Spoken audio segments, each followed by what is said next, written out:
J'ai pas encore commencé. J'avais commencé à parler. Ah bah, tout le monde arrive en retard. Bon. je vais attendre. Non, non, mais c'est pas grave. Non, mais on a le temps de discuter. Ça va. Bon, j'espère que vous allez bien, en tout cas, en ce mardi. On va continuer du coup sur les 8 branches du yoga, et donc on est toujours dans les yamas, donc dans les normes, dans l'éthique, voilà, l'éthique individuelle vis-à-vis de la société, vis-à-vis des autres. Et la semaine dernière, on a vu Ahimsa, la non-violence. Donc concernant les sutras, et tout ça, on pourra en reparler, on refera une synthèse à la fin. Normalement, vous avez les replays, parce que d'une semaine à l'autre, il n'y a pas forcément les mêmes personnes. Donc voilà, si vous voulez comprendre un peu la logique, parce qu'en fait, quand même, il y a une logique, comme je vous l'ai dit, c'est un principe qui en amène un autre. Donc c'est important de suivre un peu le cours du propos semaine après semaine. Ça va nous accompagner à un moment, donc c'est bien. Voilà, donc nous allons parler d'Ahimsa, donc la non-violence, ça c'était la semaine dernière, et cette semaine on va parler de Satya. Donc je vous l'écris parce que je trouve toujours ça intéressant de voir comment ça s'écrit, parce que des fois on n'entend pas bien non plus. Donc Satya, c'est la vérité, l'intégrité. Alors c'est pas vraiment que la vérité, c'est l'honnêteté, l'intégrité. Et donc je vais essayer de structurer un peu la pensée parce qu'elle est un peu complexe sur ce sujet-là. Je vais vous lire déjà le sutra, donc vous savez l'aphorisme qui correspond à cette idée-là. Donc ce que nous dit donc Patanjali, toujours cet auteur, je ne sais même pas s'il a existé, cet auteur ou ensemble d'auteurs qui résument et qui condensent la philosophie du yoga. Donc le sutra dit: une fois que l'on est établi dans la vérité, pensée et parole se manifestent sans effort. Et en fait, entendez vérité par authenticité, c'est-à-dire vivre pleinement tel que l'on est, dans son être tel que vous êtes, et pas chercher à être quelqu'un d'autre, pas chercher à avoir des pensées qui ne sont pas les vôtres. Donc il y a vachement déjà l'idée de mensonge vis-à-vis de soi-même, avant de mentir tout simplement dans ses propos ou dans ses actions. Et d'ailleurs, vous devez le sentir, moi je trouve que ce sutra il est assez parlant quand vous êtes en accord avec vous-même, que ce soit dans vos actes ou dans vos pensées. Et bien c'est très fluide, parce que vous n'êtes pas en attente vis-à-vis d'autre chose, vous êtes là à juste être ce que vous êtes pleinement. Et en fait, quand on est comme ça, quand on est authentique, intègre, on est bien, souvent. Et c'est un des fondements en fait, du yoga, et je pense que vous le ressentez assez rapidement en pratiquant plus ou moins, en méditant aussi. C'est qu'on a rapidement ce truc, cette voie-là, cette petite quête de savoir qui on est. Donc ça, c'est très humain en plus. Mais avec le yoga, ça va vite, souvent. C'est pas qu'on remet tout en question, mais on va bien au-delà des postures et souvent on commence à penser à des choses, à être dans cette quête, dans cette recherche aussi de sens. Et Satya, donc c'est un petit peu ça, c'est un peu cette recherche de l'authenticité.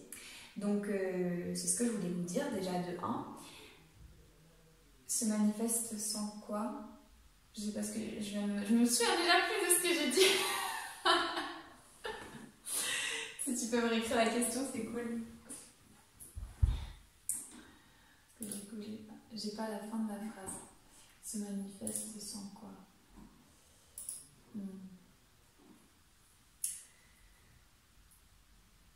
Je vais peut-être parler trop vite. Je vais attendre que tu finisses et je vais continuer. Une fois qu'on est établi dans la vérité, se manifeste sans effort. Pardon, excuse-moi. Sans effort, voilà. Donc c'est que c'est fluide. Excuse-moi, j'étais plus du tout sur le sutra. Donc voilà, ça c'est l'idée de vérité. Mais ce qui se passe, c'est que c'est bien évidemment difficile de toujours être dans la vérité, parce que parfois on se ment plus ou moins, déjà en conscience ou non, déjà il y a cette question-là.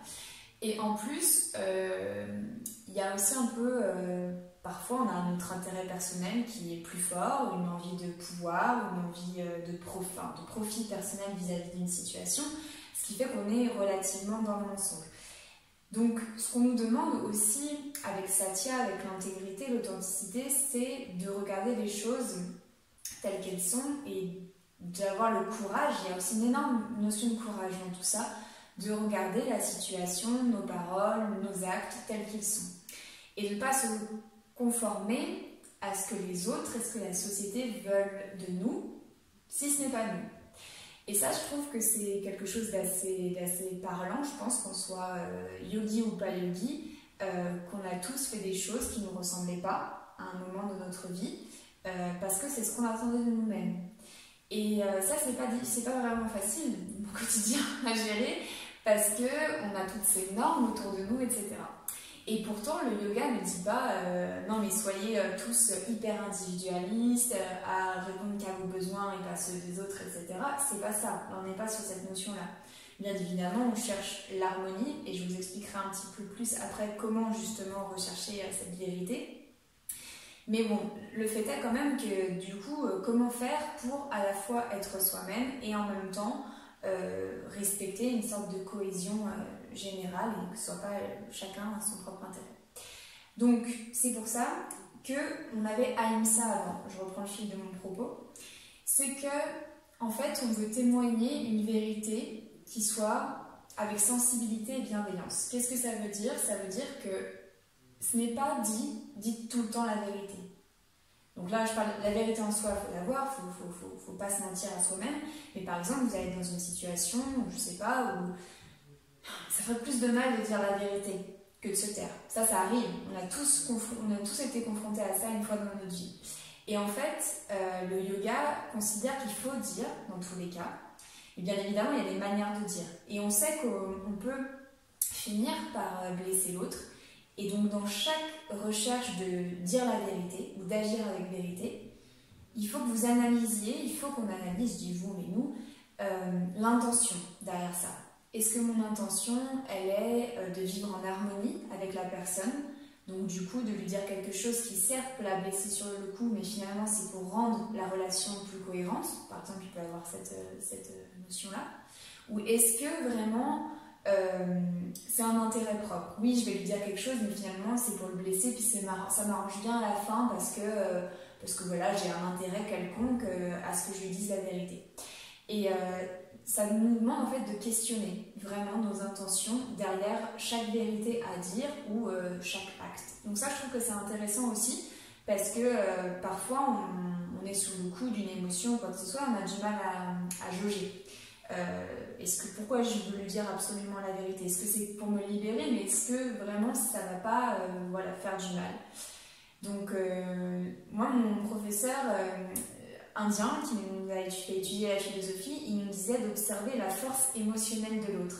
Et je trouvais que c'était assez juste aussi. Toute vérité n'est pas forcément bonne à dire, ça c'est clair, mais surtout ça dépend de notre interlocuteur. Là je parle vraiment des relations humaines parce que je trouve que c'est le plus parlant, mais il est vrai qu'il me disait lui par exemple qu'il n'avait pas annoncé la mort de son... Il était allé s'occuper d'un parent d'un ami à lui qui était à l'hôpital et son fils venait de mourir d'un accident grave de voiture. Et donc le père était sur le lit d'hôpital.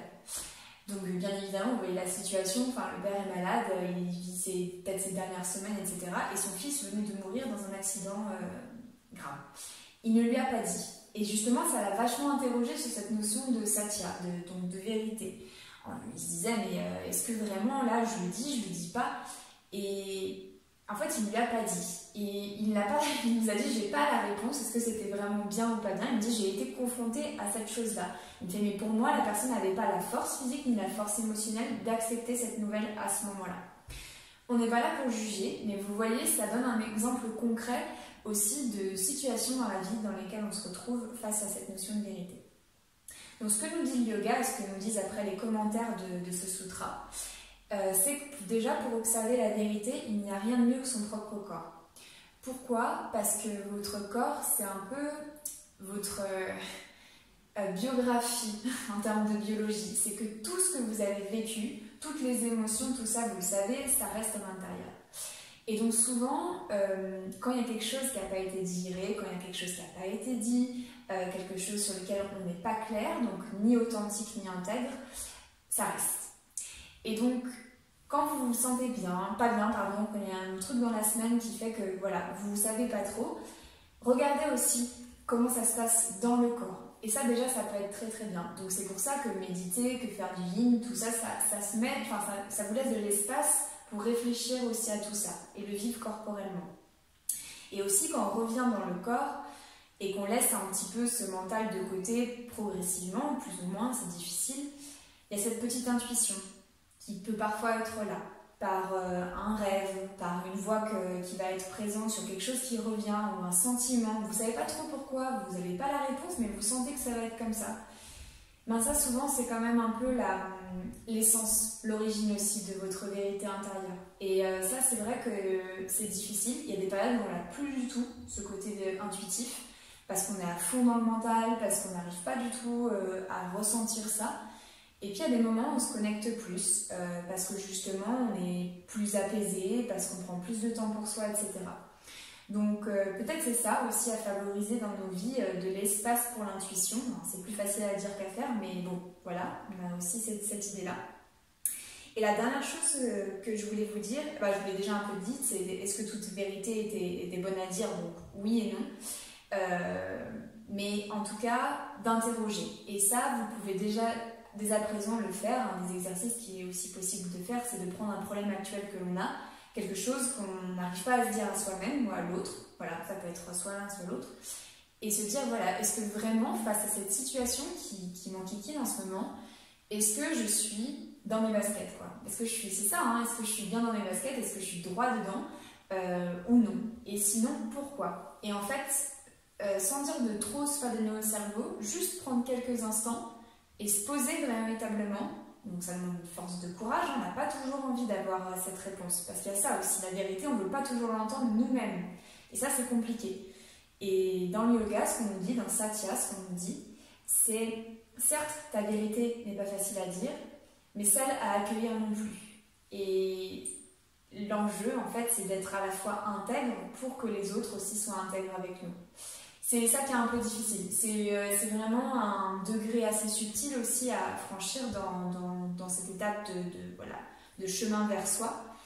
Mais on ne peut pas aller vers soi-même, on ne peut pas aller vers la libération de l'âme et tout ce que le yoga cherche à faire si on n'est pas honnête avec soi-même. Ça paraît évident, mais sinon ça veut dire qu'on vit en deux réalités parallèles. Voilà, donc j'ai noté 3 mantras que vous pouvez méditer, que vous pouvez garder cette semaine ou quoi. Donc le premier, c'est je partage ma vérité avec sensibilité ou avec bienveillance. Justement, ça vous l'aurez compris, pour ne pas heurter l'autre, pour ne pas se heurter soi-même. Se dire que certes, j'ai quelque chose de difficile à m'avouer, mais je prends le temps, je trouve les mots. Et si on se rend compte qu'une vérité est refoulée, ce qui a des conséquences négatives sur notre vie, ça... Oui, moi je pense qu'il faut la dire. Moi je pense qu'il faut la dire. Parce que quelque chose qui est en plus consciemment, que tu sais avoir refoulé et que tu le sens emprisonné dans le corps, il faut le libérer. Alors, est-ce qu'il faut le dire à l'autre? Il faut le manifester d'une certaine manière. Par exemple, ça va être pour certaines personnes dans l'écriture, dans se faire un rituel particulier. Par exemple, moi j'ai déjà eu quelque chose à gérer que j'ai pas dit clairement à quelqu'un, je l'ai écrit et j'ai brûlé la feuille. Que ce soit un des rituels qui vous parle ou pas, ça peut aussi à libérer. Mais en tout cas, il faut le verbaliser ou l'écrire. Enfin, en tout cas, le manifester autre chose que dans la tête. Il faut lui donner de la matière, je pense. Je crois que le mieux, c'est quand même de le dire. Mais bon, oui, ça peut faire mal. Oui, ça c'est sûr que ça peut faire mal. Mais si vous le faites avec... Enfin, c'est difficile à dire, ça peut paraître un peu perché, mais si vous le faites vraiment avec le cœur... Et que c'est pas, enfin, comme je vous dis, c'est pas une intention de nuire à la personne, je crois que la vérité sera libératrice, que ce soit pour vous ou pour la personne. Voilà ce que je peux dire. Mais ça n'engage que moi et ça n'engage surtout que la philosophie du yoga. Après, dans les faits, bien évidemment, on est humain et on a nos égos et c'est pas toujours évident. Voilà, ça a répondu ou pas? Ok, cool. Donc voilà pour ça. Donc oui, je disais, je partage ma vérité avec sensibilité et bienveillance. Donc je suis fidèle à ce que je suis. Alors ça c'est hyper difficile aussi, et je pense que toute la vie on cherche qui on est, mais ça peut aussi être un mantra à répéter cette semaine par exemple. Et le dernier, si je vous l'ai dit, quand j'exprime ma vérité, je laisse à l'autre l'occasion aussi d'exprimer la sienne. Et ça, je trouve que c'est vraiment puissant parce que parfois on donne un message à quelqu'un et en fait, c'est hyper libérateur, c'est ce que je te disais un peu, mais c'est hyper libérateur pour les deux parce que l'autre peut donner le sien aussi. Voilà, j'ai beaucoup parlé. Je ne pensais pas que j'allais aller dans les méandres comme ça. Donc, vous avez compris en résumé, l'idée c'est quand même d'être à l'écoute de soi et déjà de se libérer de toutes ces petites choses qu'on ne se dit pas toujours déjà à soi-même. Et peut-être l'accumulation de ces petites choses crée à force un sentiment de ne pas être à sa place, de ne pas être, de ne pas être intègre, de ne pas être honnête. Et je crois que quand on est déjà dans la non-violence et l'authenticité, on est déjà très bien dans sa vie et c'est ce que nous dit le yoga. Et je vous ai dit, les yamas, c'est envers les autres, mais c'est aussi beaucoup envers soi-même. Et voilà, c'est tout ce que je voulais vous dire. Merci. Si vous avez d'autres questions, on en parlera ensuite parce que sinon je vais trop déborder. Mais je vais faire des ateliers sur la philosophie du yoga parce qu'il y a beaucoup de choses à dire et que c'est un peu frustrant d'avoir que 15-20 minutes pour aborder un sujet aussi complexe. Voilà. Écoutez, vous pouvez vous installer. Donc pour ceux qui sont arrivés en retard, vous pouvez prendre une brique si vous en avez une. Et puis ce soir, en fait, on va travailler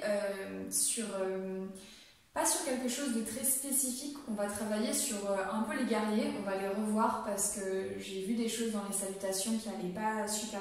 pas dans les salutations, dans les 2 dernières séquences qui n'étaient pas super d'un point de vue des positions des pieds, donc je voulais revoir ça. Et on va voir la salutation B parce qu'on n'a pas trop décortiqué, donc comme il y a un guerrier, ça va être pas mal aussi. Et on va voir 2-3 choses au sol, mais ça va pas être trop engageant. Donc tranquille, ça va aller. Voilà, écoutez, vous pouvez vous installer. Je l'ai vu tout à l'heure, mais non. On commence comme d'habitude par un pranayama, donc venez vous mettre sur votre tapis.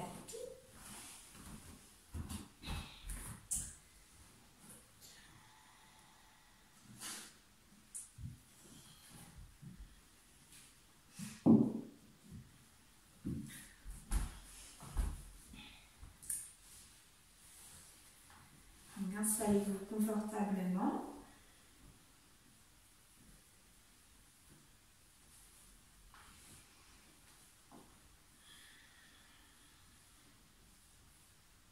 Vous pouvez fermer les yeux, déposer les mains sur les genoux, relâcher les épaules.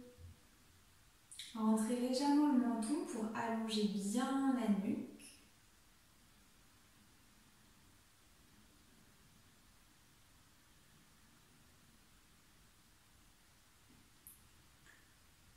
Et puis à partir de l'abdomen, installez votre respiration yogique que vous connaissez maintenant. En inspiration, l'abdomen, les poumons, les clavicules, et à l'expiration, le même chemin. Les côtes qui se referment, le ventre qui se creuse. Installez pour 2-3 respirations.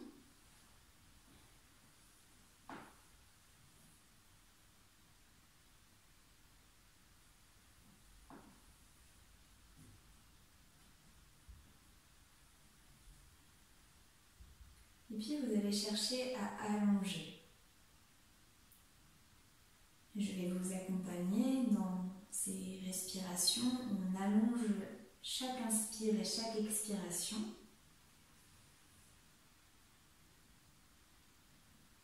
Dans tous les pranayamas, je peux vous conseiller juste quelque chose, c'est de ne pas aller en pleine capacité des poumons pour ne pas saturer l'air et vous permettre plus d'aisance. Ne cherchez pas à prendre une grande inspiration, plein de poumons d'un coup, les côtes qui s'ouvrent, la poitrine qui se gonfle, parce que vous allez saturer rapidement en termes d'oxygène.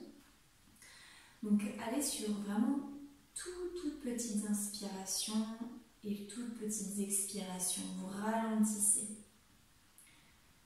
Donc expirez totalement. Et puis inspirez. 1, 2, 3, 4, 5, 6, 7. Expirez. 1, 2, 3, 4, 5, 6, 7. Inspirez. 1, 2, 3, 4, 5, 6, 7. Expirez. 1, 2, 3, 4, 5, 6, 7. Continuez tout seul. Inspirez.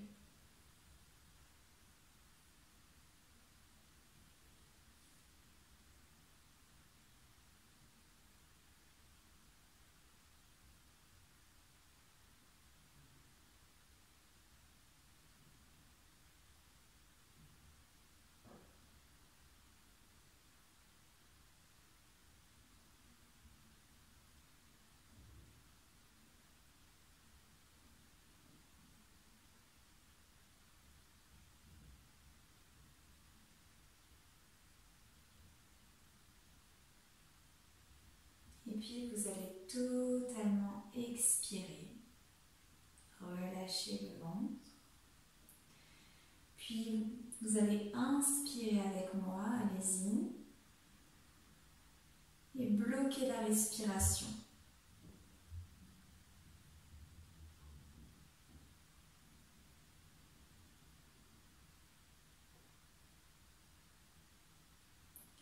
Et expirez lentement, sans à-coups, lentement par le nez.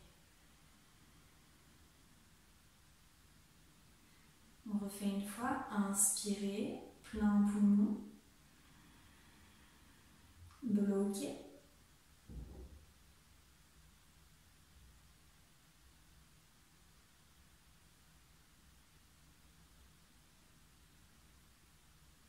Et relâchez totalement à l'expiration.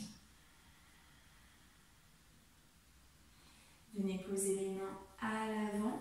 Étirez bien les bras, relâchez le front en direction du sol, totalement sur le sol.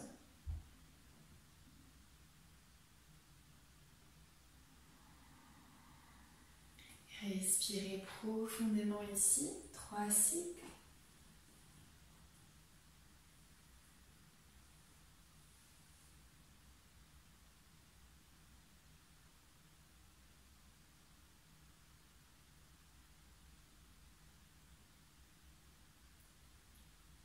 Et remontez tranquillement en assise. On va faire un petit échauffement. Placez la main droite sur le genou gauche, léger twist vers l'arrière, regard au-delà de l'épaule gauche. Inspirez, expirez, revenez au centre. Inspirez, main gauche sur genou droite, on amène le regard derrière l'épaule droite. Et on expire, on revient au centre. On pose la main droite sur le côté droit, on lève le bras gauche, prolongement de l'épaule peut-être. L'avant-bras est au sol, on garde les fessiers au sol. On inspire, on expire, on relâche. On pose la main gauche, on lève le bras droit sur l'inspiration. On tend, on tend, on tend, on tend. Et on expire, on relâche, on entrelace les doigts. On inspire, on arrondit le dos, on relâche la tête. Et on expire, main au-dessus de la tête. Inspirez, relâchez.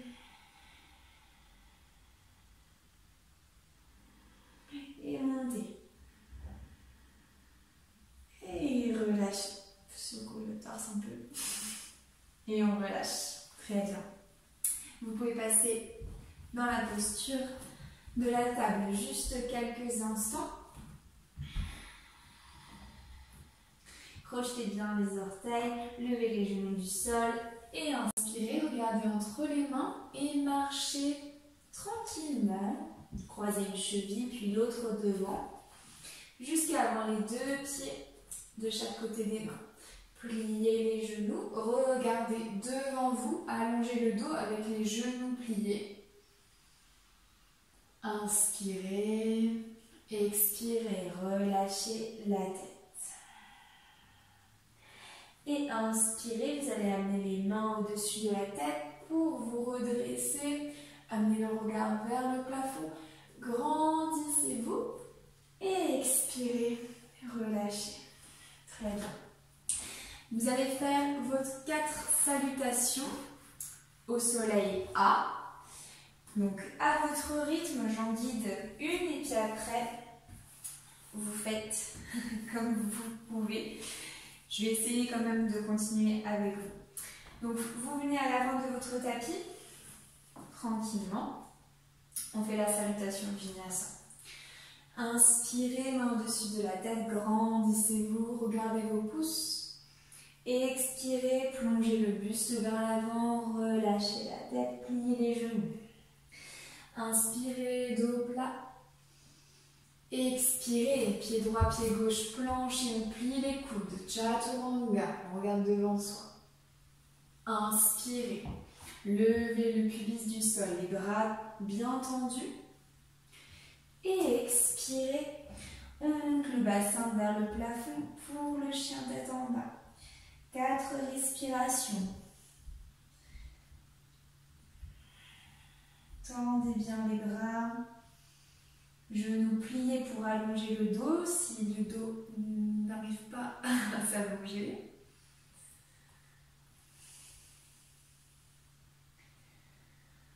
Inspirez, regardez entre les mains, ramenez votre pied droit, votre pied gauche à l'avant. On tend les jambes si on peut, dos plat. On regarde devant soi.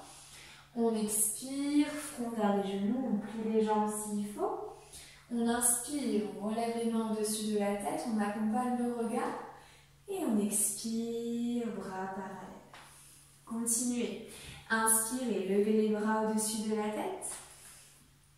Expirez, plongez le buste vers l'avant. Posez les mains de chaque côté. Très bien. Inspirez, regardez devant vous, mains sur les tibias s'il faut. Et expirez, venez en planche, descendez sur les genoux ou sur les pieds. Inspirez, pressez les mains dans le sol, très bien, regard en l'air si vous le souhaitez.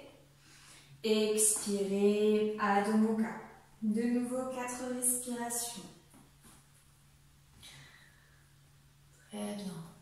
Allongez, inspiration, expiration. Pressez les paumes de main. Faites attention à vos coudes qui ne partent pas vers l'extérieur.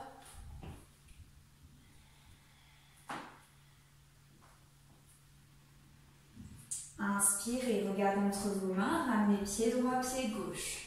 Rappelez-vous, mains sur les tibias ou bout des doigts au sol.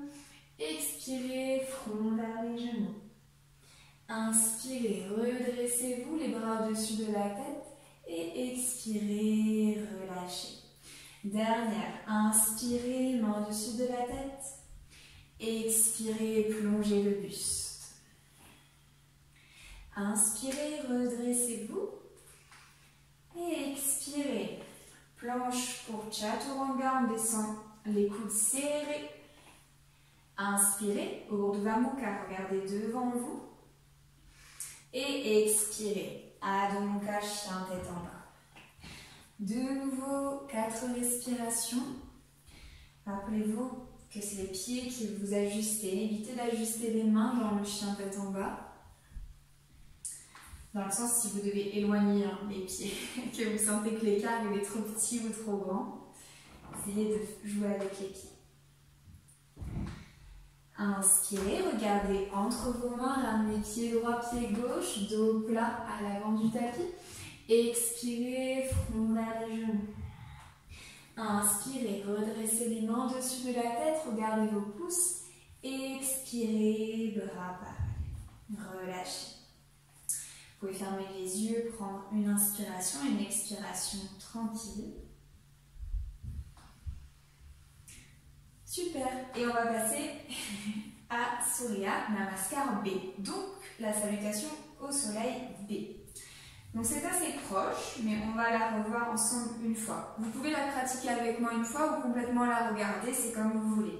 On va la faire 3 fois, du coup, une fois ensemble et une fois plus fluide, on va dire. Donc, à l'inspiration, vous allez venir dans Utkatasana. Donc, vous savez, c'est la posture du trône. Donc, on plie les genoux, on monte les bras au-dessus de la tête, mais pas comme ça, un peu dans le prolongement de l'épaule. Donc, on la reverra dans le flow tout à l'heure. Donc, on ne va pas forcément insister sur tous les points. Donc, ça, c'est l'inspiration. À l'expiration, vous plongez, comme tout à l'heure, Uttanasana à la pince, les genoux pliés. Vous inspirez, dos plat, vous regardez devant vous. Vous expirez, vous venez en planche, vous descendez sur les genoux ou sur les pieds. Chaturanga, on plie les coudes. Inspirez, Urdhva Mukha. Et expirez, Adho Mukha. On ne reste pas ici. Vous posez le pied gauche bien au sol et vous amenez le pied droit entre les mains. C'est sur la même inspiration qu'on vient en guerrier 1. Les bras au-dessus de la tête, on regarde ses pouces.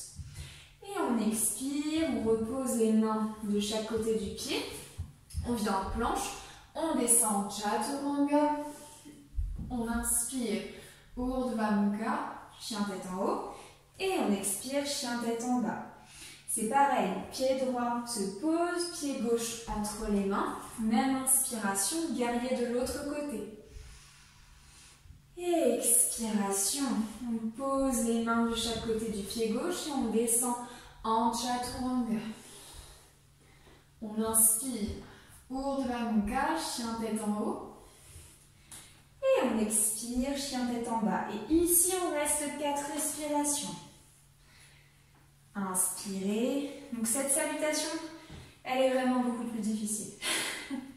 Donc, prenez le temps, vous pouvez doubler les respirations. Vous n'êtes pas obligé de suivre mon rythme si c'est trop difficile. Vous pouvez rajouter une inspire et une expire entre les deux côtés, entre le guerrier 1 à droite et le guerrier 1 à gauche. Pardon. Très bien. Prenez l'inspiration, ramenez pied droit, pied gauche à l'avant du tapis. Là, vous êtes toujours en dos plat, vous regardez devant vous.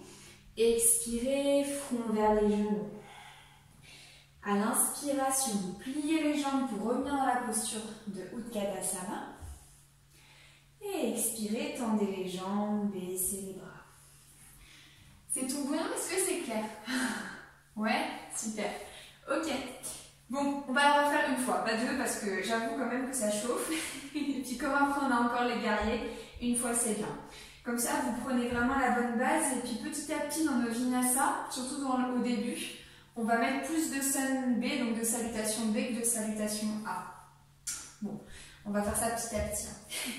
Donc revenez bien les deux pieds bien en joint, Tadasana. Inspirez, pliez les genoux, montez les bras devant vous. Expirez, posez les mains au sol et relâchez le front vers les genoux. Inspirez, regardez devant vous, dos plat. Expirez, venez en planche et descendez sur l'expiration, toujours en regardant devant vous. Inspirez, chien tête en haut, Urdhva Mukha, on regarde devant soi. Et on expire, chien tête en bas. Prenez une inspire et une expire si vous voulez ici. Puis inspirez. Tournez le pied gauche à 45 degrés, amenez le pied droit entre les mains. C'est sur la même inspiration qu'on monte les bras vers le plafond.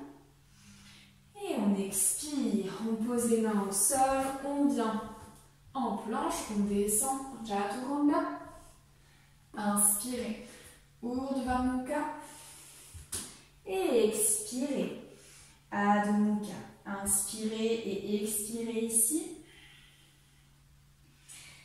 Et inspirez, pied droit à 45 degrés, pied gauche entre les mains. On monte les bras sur l'inspiration.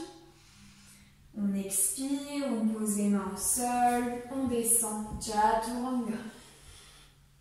Inspirez, Urdhva Mukha. Et expirez, Adho Mukha. Ici 4 respirations, allez-y. Allongez le souffle. Prenez ce chien tête en bas pour tranquillement reprendre une respiration un peu moins accélérée.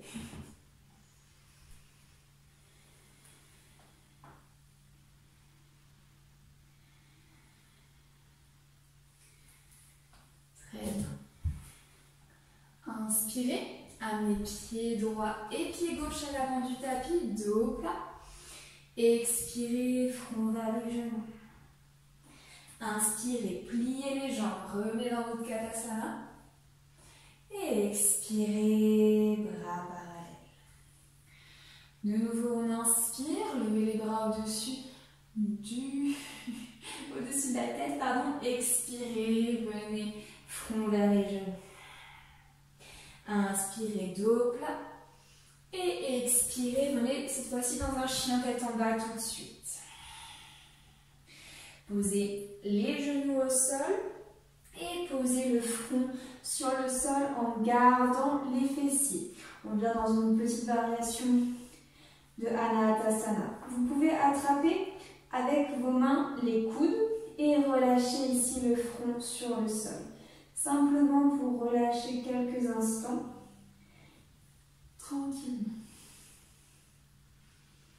Essayez de prendre quand même un appui en fait dans les coudes pour vraiment venir étirer les aisselles. Vous allez sentir que si vous mettez du poids dans vos coudes ou si vous étirez les bras bien évidemment, vous pouvez travailler justement cet étirement de l'aisselle qu'on cherche à avoir dans Adho Mukha, dans le chien tête en bas.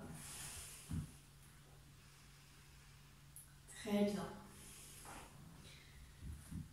Refermez les yeux, respirez profondément et surtout relâchez totalement la pression après ces quelques salutations.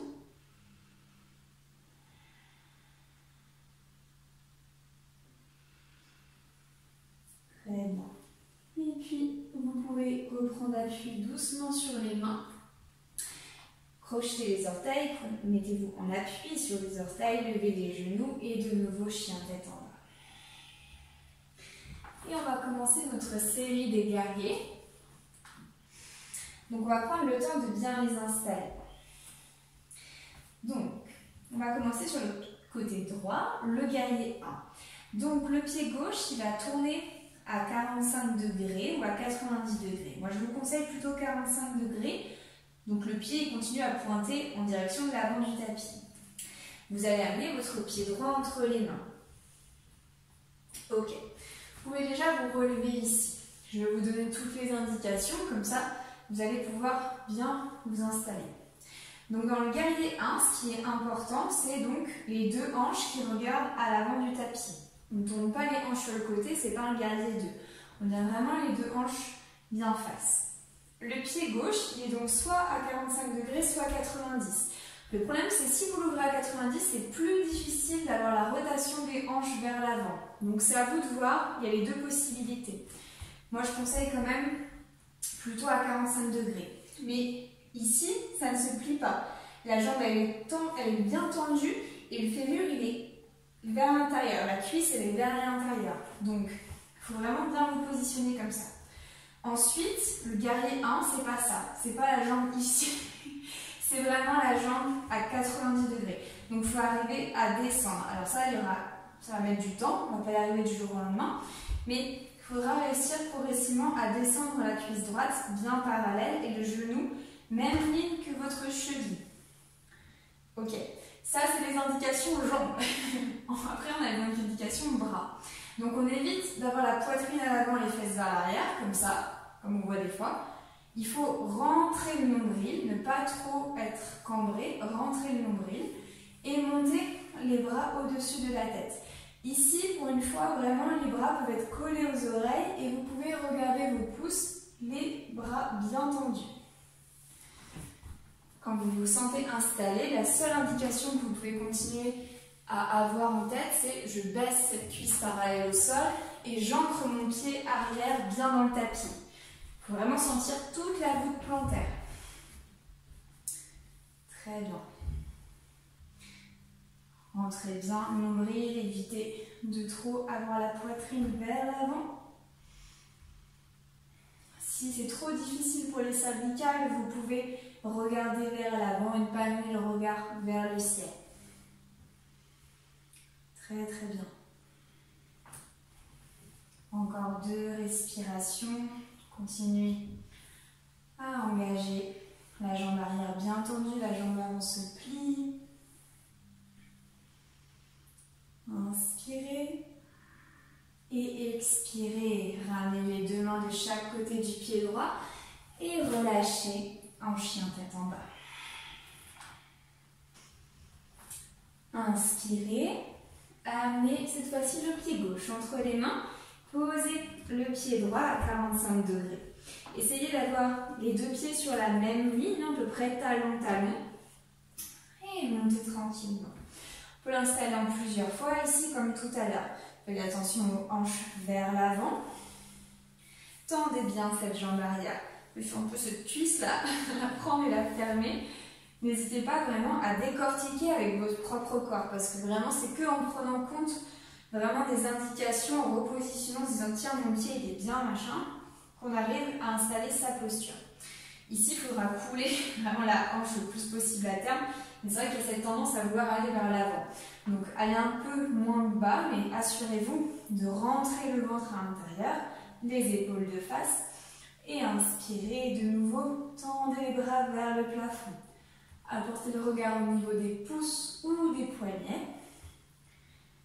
Et continuez à descendre. Donc ici, il y a un écart assez important. On essaie d'avoir bien le genou sur la même ligne que la cheville. Vérifiez bien ça aussi. Le genou ne dépasse pas la cheville, mais n'est pas en arrière non plus.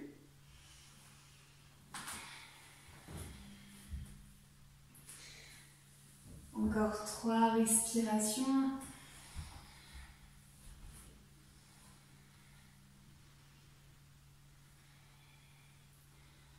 Allongez les bras. Continuez, continuez. Inspirez et expirez. Relâchez les mains au sol et venez dans un chien tête en bas.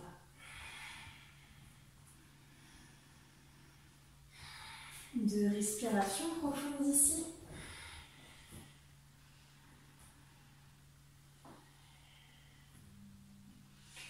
Et inspirez. Amenez le pied droit entre les mains et cette fois-ci pied gauche à 90 degrés. Donc assurez-vous bien qu'il soit perpendiculaire au tapis. Toujours cheville, niveau cheville. Vous pouvez monter tranquillement. On va installer le guerrier 2. Donc c'est vraiment important que tout le pied arrière soit sur le sol.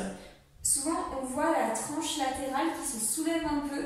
Il faut vraiment que vous appuyez tout le pied. Ça c'est vraiment important.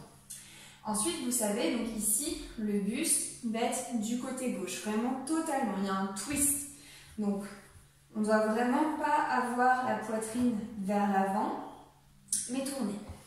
Ok, vous êtes ici bien installé. Donc, les épaules sont de face, la poitrine, les hanches. La jambe droite, elle est toujours à l'avant. Vous coulez cette hanche-là toujours. Donc, on imagine qu'on fait tomber la hanche. Toujours genou, cheville. Ok, vous êtes bien. Et en fait, ce qui se passe, c'est quand on amène les bras, bras droit à l'avant, bras gauche à l'arrière, on a tendance de nouveau à pivoter un peu comme ça, au niveau de la poitrine. Donc là, on lutte contre ça. On veut vraiment avoir simplement la tête du côté droit, mais toute l'ouverture de la poitrine vers la gauche. On tend bien les bras, donc ici on a tous tendance un peu à monter trop les épaules, on relâche les épaules, et on amène le regard au niveau de l'index droit, donc de la main droite. Et on continue à faire descendre la cuisse vers le sol et on fait attention à ce que son genou ne rentre pas à l'intérieur, mais on peut regarder ça. Parfois il y a le genou qui tombe un petit peu. Avec la main, vous le replacez pour bien conserver l'alignement. Et Et c'est pareil, on n'amène pas trop le torse à l'avant, mais plus vers l'arrière. Donc il y a beaucoup d'infos. Trouvez ce que déjà vous voulez travailler ce soir et puis vous verrez les prochaines fois. Ok, normalement ça chauffe bien dans la cuisse, encore 2 respirations.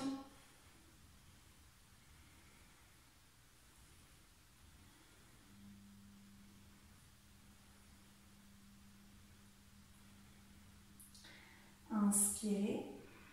Et expirez, ramenez le buste vers l'avant, relâchez les mains entre chaque côté du pied droit et relâchez en chien tête en bas.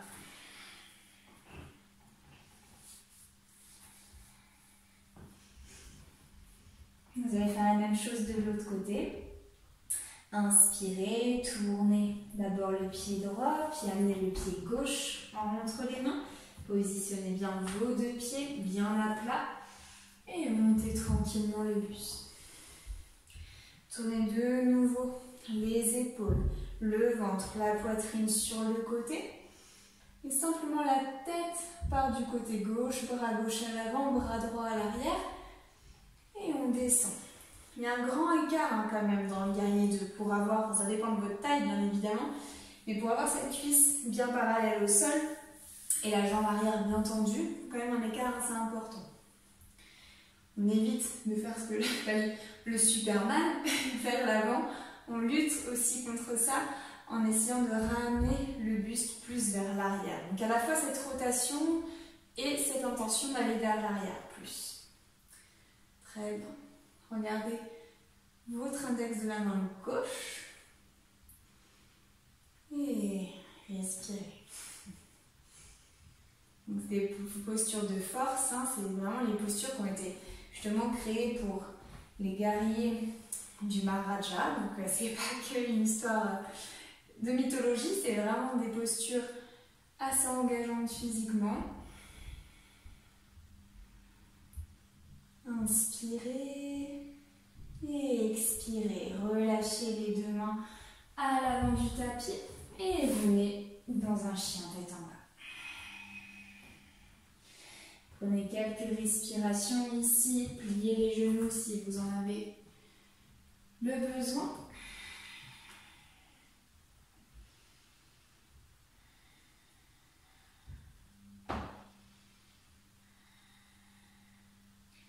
Et inspirez, regardez entre les mains, ramenez pied droit, pied gauche à l'avant du tapis, dos plat, et expirez, front vers les genoux. Et inspirez, redressez les bras au-dessus de la tête et expirez, bras parallèles. Avant de passer au sol, on fait notre dernier guerrier. Vous allez dire guerrier 3, mais non. On va faire justement Utkatasana, donc ce qu'on a vu dans la salutation B. Parce qu'en fait, c'est aussi considéré comme un guerrier. Ça veut dire féroce en fait. Donc c'est la posture féroce. On comprend pourquoi quand on reste longtemps dans cette posture, parce qu'elle est vraiment intense. Donc ce que vous devez savoir, c'est que les pieds sont bien réunis. Je vous l'avais déjà expliqué une fois. On va reprendre bien les bases. Donc ici, ce qui se passe, c'est qu'on plie les genoux. Et on évite de trop cambrer comme ça. Donc il faut pareil faire une rétroversion légère de votre bassin. Pas trop exagérer non plus parce que c'est normal d'avoir une toute petite cambrure. Et on amène les bras près dans la diagonale. Hein. On essaye de ne pas coller cette fois-ci aux oreilles. On relâche les épaules et on regarde ses pouces. Vous allez mettre une brique pour ceux qui en ont entre les cuisses. Ça va vous permettre vraiment de conserver votre alignement. Et ce que vous devez faire attention, c'est qu'il n'y ait pas de décrochage au niveau des genoux. Il ne faut pas qu'il y ait un genou qui parte devant l'autre. Il faut vraiment que les 2 genoux restent sur la même ligne et continuer à descendre les fessiers. Et les genoux, on évite de les faire aller au-delà des orteils. Donc essayez d'avoir bien en visuel vos orteils. Là, c'est les cuisses à fond et tout le poids est dans les talons. Vous montez les bras et on reste ici pour 4 respirations. Regardez vos pouces si possible. Allez moins loin si vous sentez que ça chauffe trop.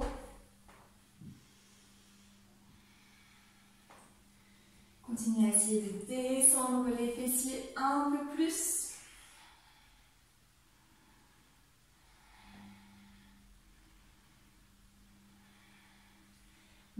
imagine vraiment qu'on s'assoit sur une chaise. Hein. On inspire. Et inspirez, tendez les jambes, tendez les bras. Expirez, plongez le buste vers l'avant. Inspirez, dos plat. Expirez, venez en chaturanga. Inspirez, Urdhva Mukha. Et expirez, Adho Mukha. 2 respirations.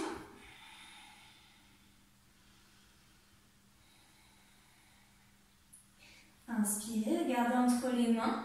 Levez les talons pour revenir en planche. Et à l'expiration, vous allez plier les coudes et descendre le plus lentement possible jusqu'à vous allonger sur le ventre. Et vous pouvez relâcher.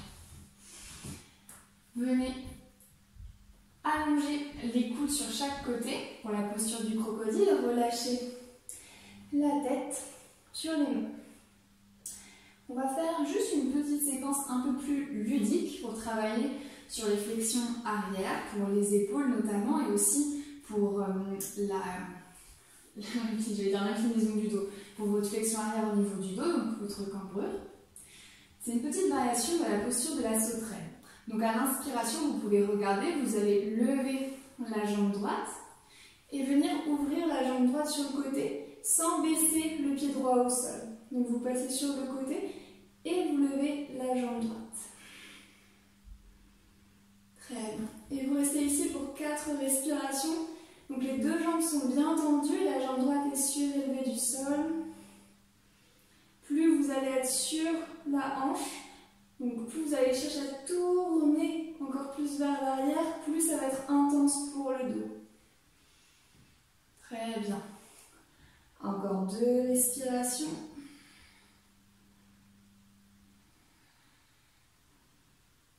Et expirez tranquillement. Ramenez le ventre sur le sol et relâchez la jambe droite. Tournez la tête de l'autre côté. Et pareil, inspirez, levez la jambe gauche et basculez sur la hanche droite. Vous avez la jambe gauche levée, la tête est tournée du côté gauche. Cherchez à amener la jambe gauche le plus loin possible vers l'arrière.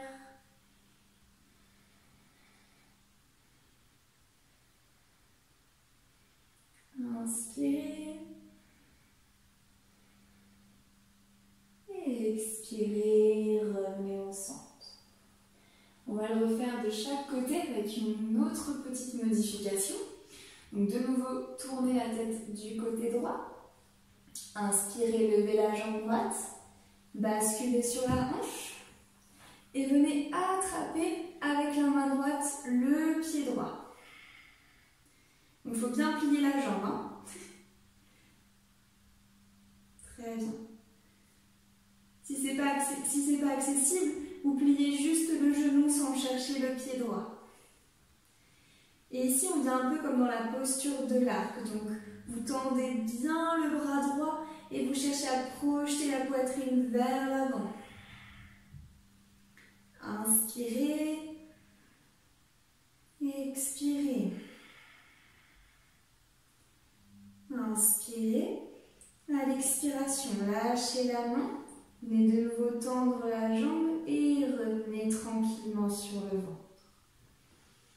Basculez la tête de l'autre côté, côté gauche, et on fait la même chose de l'autre côté.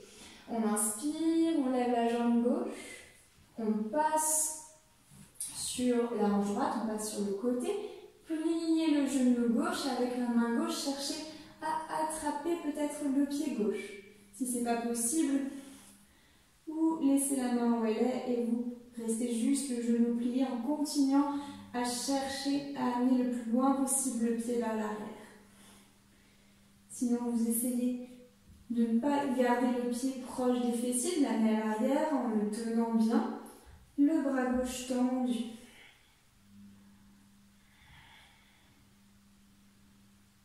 Inspirez et expirez, relâchez le pied avec avec la main. Tendez de nouveau la jambe gauche et rebasculez tranquillement sur le ventre. Tendez les bras devant vous, vous pouvez entrelacer les mains, vous faites comme un I, mais cette fois-ci sur le ventre. Vous pointez les pieds, les jambes bien serrées, les bras au-dessus de vous, vous grandissez le plus possible. Et expirez, relâchez. Vous pouvez poser les deux mains de chaque côté de votre poitrine pour vous redresser tranquillement. Et venez vous installer sur les fessiers. Très bien. On vient simplement dans une pince avant après la flexion arrière pour relâcher la colonne vers l'avant. Donc un simple Paschimottanasana, donc vous connaissez maintenant. Veillez juste à retrouver bien vos appuis sur les ischios. Les pieds flex. Inspirez, levez les bras parallèles, amenez le regard entre les mains. Expirez, projetez le buste vers l'avant jusqu'à attraper peut-être les pieds, les chevilles, les mollets et relâchez vers l'avant. Vous êtes ici dans une posture active, vous pressez les talons vers l'avant, vous amenez les orteils dans votre direction pour allonger le derrière de vos deux jambes.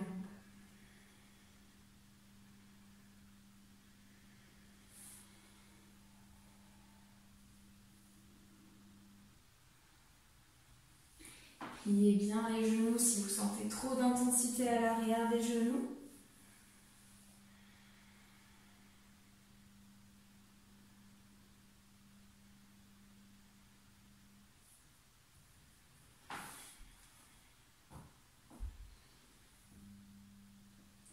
Et inspirez, regardez vos orteils, remontez les bras parallèles, accompagnez le regard entre les deux mains et expirez les bras de chaque côté.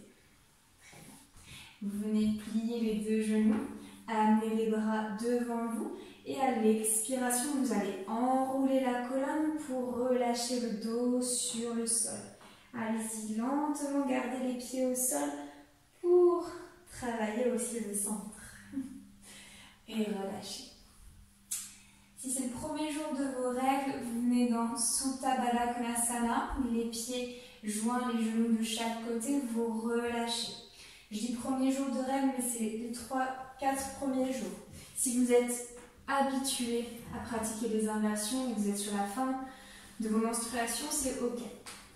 On fait la série de fin complète ce soir. Donc vous allez venir pour Chaturanga-sana. Les pieds bien joints, les jambes tendues, les mains sont le long de votre corps. Inspirez, levez les deux jambes à 90 degrés, toujours bien soutenues. Et vous allez faire basculer votre bassin dans votre direction pour lever les fessiers et poser les mains au niveau du dos. Si vous avez besoin d'ajuster, vous le savez, vous pliez les jambes et vous montez surtout les mains le plus haut possible dans le dos. Le menton est collé au sternum. Les pieds sont actifs, les jambes actives. Vous ne pointez pas les pieds, mais ils ne sont pas totalement mous pour autant. Et vous regardez vos gros orteils. Formez une ligne la plus droite possible.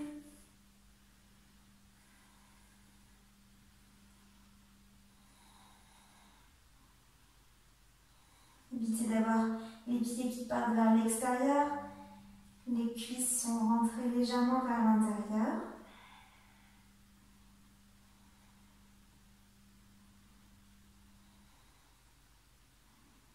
Encore 3 respirations. Continuez à mettre bien le poids sur les épaules, hein, pas sur les cervicales. Attention à ça. Puis à l'inspiration, vous allez essayer de cambrer le dos tout en amenant les pieds vers l'arrière. Il ne faut pas tout de suite projeter les pieds à l'arrière, faites une antéversion. Donc, vous venez comme si vous vouliez cambrer le bas du dos. Les jambes restent tendues si c'est possible. Et vous venez poser les pieds à l'arrière. Si les pieds ne touche pas le sol, vous gardez les mains dans le dos. Et sinon, vous venez former un point avec vos deux mains sur le tapis. Les bras bien tendus et les bras ils poussent dans le sol pour continuer l'antéversion. Continuez à avoir le dos pas totalement arrondi mais plutôt plat. Et venez, si vous avez les pieds au sol, sur le coup de pied, pas sur les orteils.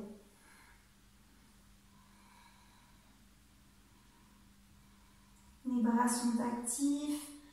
On roule toujours les épaules vers l'arrière. Ici, le poids se déplace un peu sur les cervicales, c'est normal aussi, mais pas trop. Donc si c'est le cas, vous pouvez toujours ramener les fessiers un peu plus vers le tapis, donc relâcher la pression pour en fait enlever du poids sur les cervicales.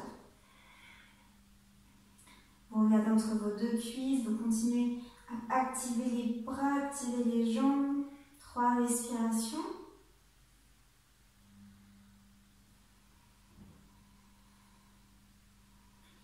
Et d'ici, sans changer quoi que ce soit, vous allez venir faire tomber les deux genoux de chaque côté des oreilles. Donc les genoux se plient, mais on ne change pas le positionnement. On fait tomber les genoux de chaque côté et on essaye d'avoir les deux pieds qui se réunissent au-dessus de la tête.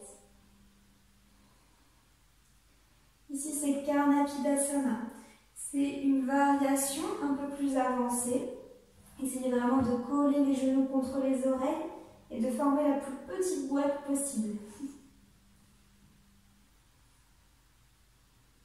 Les bras sont toujours tendus, on ne casse pas les poignets, les deux mains se joignent totalement l'une contre l'autre.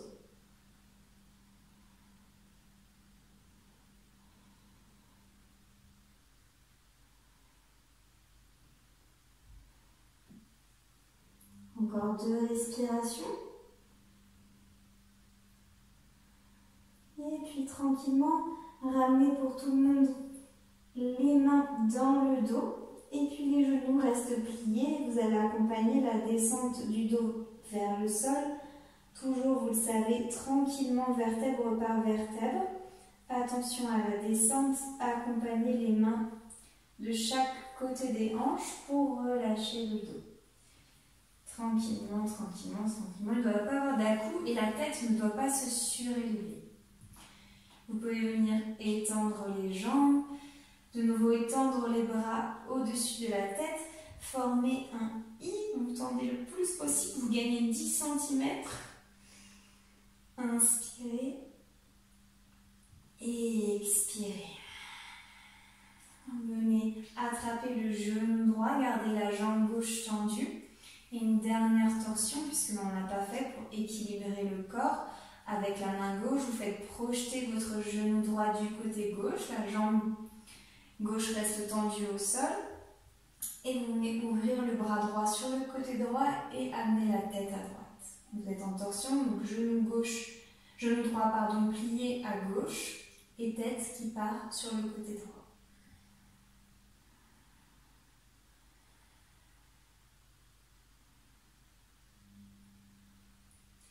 Inspirez,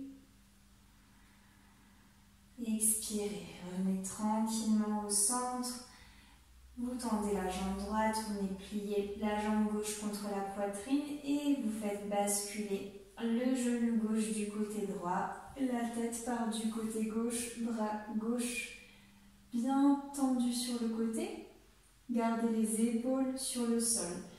Le genou gauche, il ne va pas toucher le sol, c'est pas grave, hein, mais venez vraiment sur le côté de la hanche. Il faut être le plus sur l'os en fait de la hanche droite au niveau du tapis. Et en même temps, conservez les épaules sur le sol.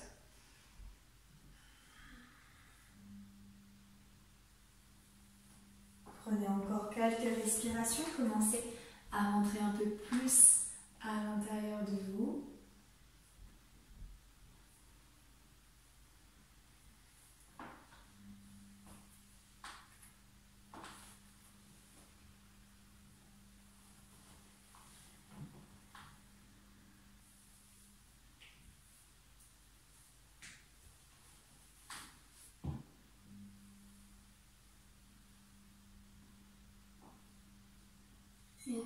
doucement, vous allez pouvoir revenir sur le dos et vous allonger pour le Shavasana.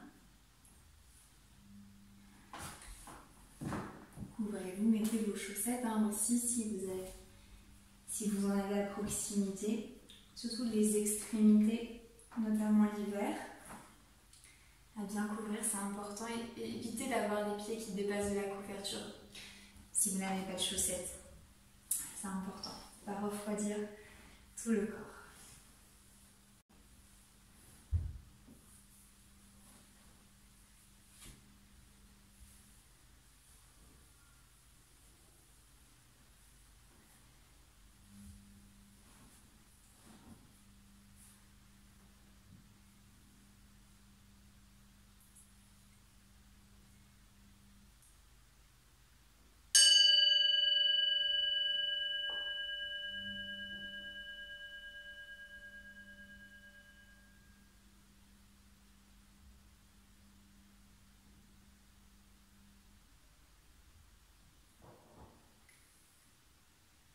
Tranquillement,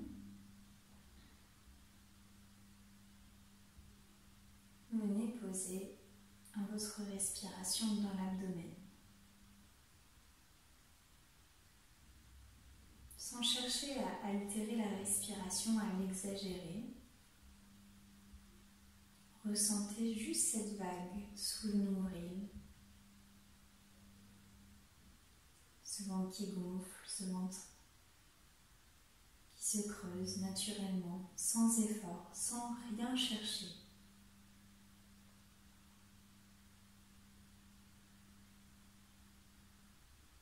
Portez toute votre attention, chaque partie de votre conscience se met sur ce nombril, sur ce ventre, un espace où vous sentez le plus cette respiration opérer.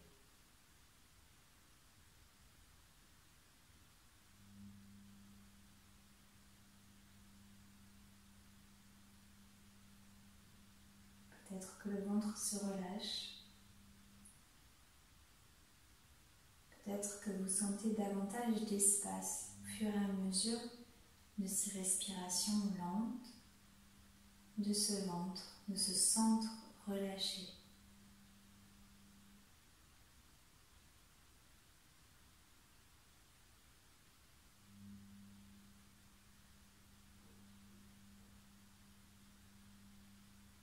Enlevez toute action musculaire, ne retenez pas.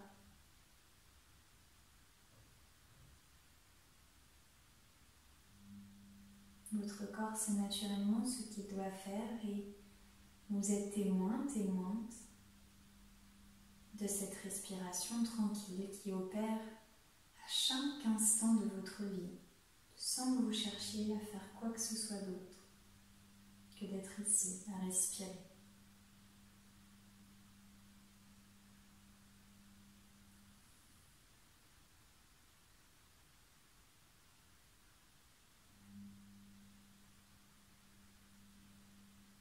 Observez comment cette respiration détend le bas de votre dos. Que peut-être l'amplitude qui est en train de grandir ici, on vient coller le bas du dos. Peut-être non. Observez s'il y a des changements, même infimes.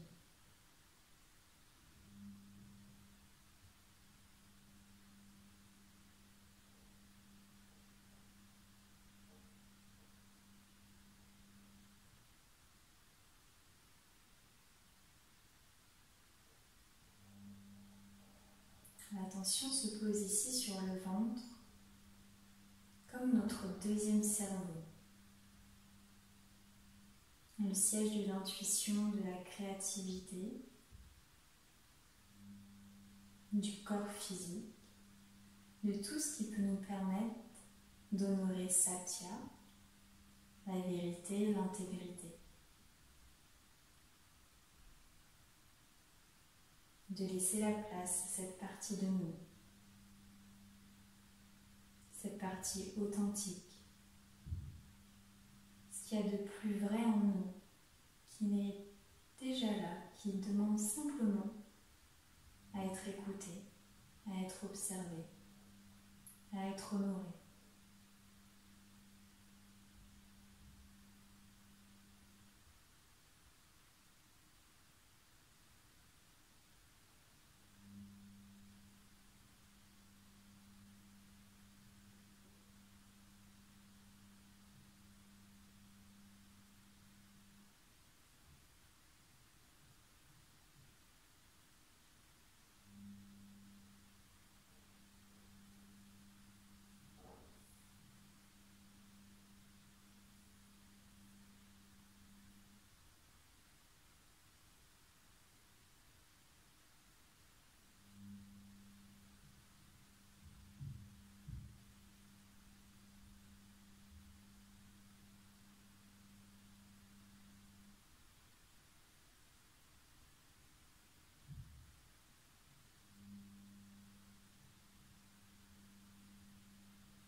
Et le temps est venu de sortir de Shavasana.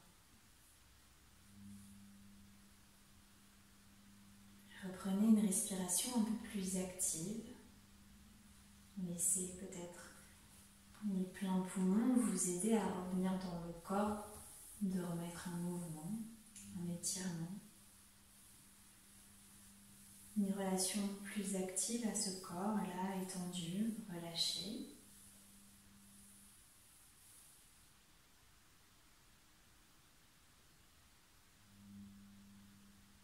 Lorsque vous vous sentirez prêt et prête, vous pourrez basculer dans la position du fœtus, côté droit ou côté gauche si vous avez envie de changer.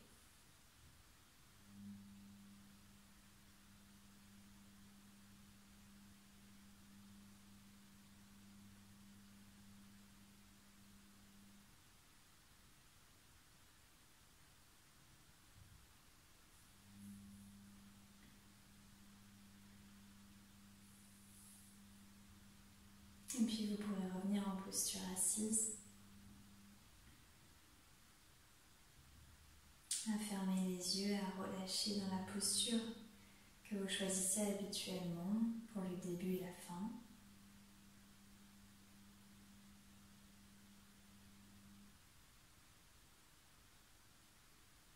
Vous pouvez prendre ces quelques instants simplement pour revenir à votre respiration. Ou bien honorer une dernière fois cette séance sur Satya, sur la vérité, l'intégrité, en vous remémorant un des mantras de tout à l'heure. Je partage ma vérité avec bienveillance. Je suis fidèle à qui je suis au plus profond de moi. Donc quand je suis dans la vérité, j'autorise les autres à être dans la leur. Peut-être une petite phrase pour vous accompagner dans la soirée, dans la semaine. Ou tout simplement à rester ici, en conscience, dans l'instant.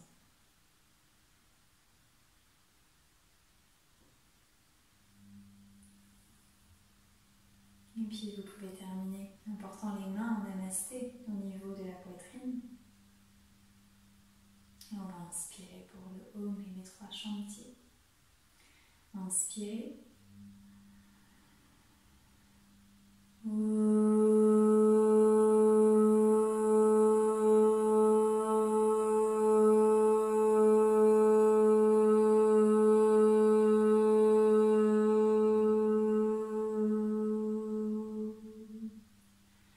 Shanti, Shanti.